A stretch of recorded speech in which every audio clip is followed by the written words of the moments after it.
Welcome to my YouTube channel, Worldwide Trends.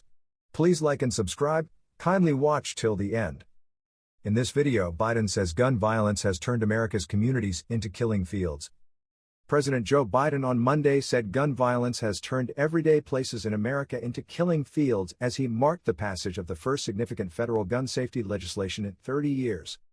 Biden said the package he signed into law represents an important start, but more needs to be done to curb the alarming rate of shootings. Now's the time to galvanize this movement because that's our duty to the people of the nation. That's what we owe those families in Buffalo, where a grocery store became a killing field. That's what we owe those families in Uvalde, where an elementary school became a killing field.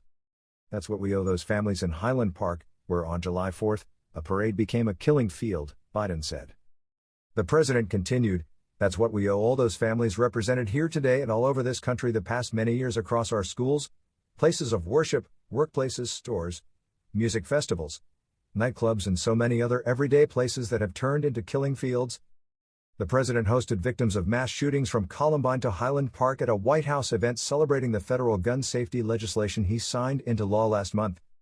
The new law is the most significant federal legislation to address gun violence since the assault weapons ban of 1994, which expired in 2004. But the president acknowledged on Monday that the law falls far short of what he and his party had advocated for to stop the alarming frequency of shootings in the U.S. It will not save every life from the epidemic of gun violence, but if this law had been in place years ago, even this last year, lives would have been saved. It matters. It matters. But it's not enough, and we all know that, the president said. Biden was interrupted during his remarks by Manuel Oliver, whose son was killed in the 2018 shooting at Marjory Stoneman Douglas High School in Parkland, Florida. Oliver has been critical of the administration's action on gun violence and has said the new gun safety law doesn't go far enough. The White House said the event was attended by survivors of mass shootings from Columbine, Virginia Tech, Aurora, Tucson, Sandy Hook, Parkland, Santa Fe, Uvalde, Buffalo, and Highland Park, as well as survivors and family members of daily acts of gun violence that don't make national headlines. Cabinet members and elected officials from communities impacted by gun violence were also in attendance. The president said he has spent so much time with families of shooting victims over the years that he has become personal friends with many. He thanked the families for their relentless advocacy to pass more stricter gun measures, to make sure that other families don't have to experience the same loss and pain.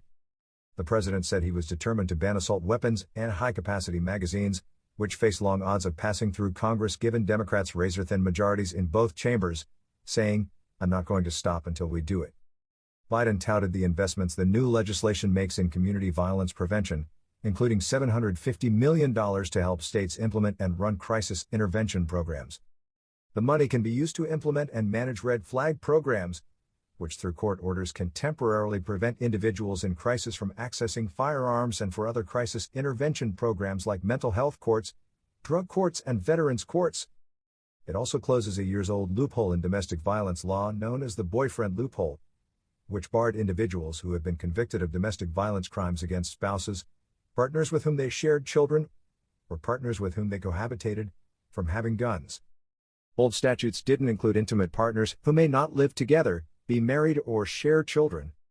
Just before signing the legislation last month, Biden praised the families of gun violence victims with whom he had met.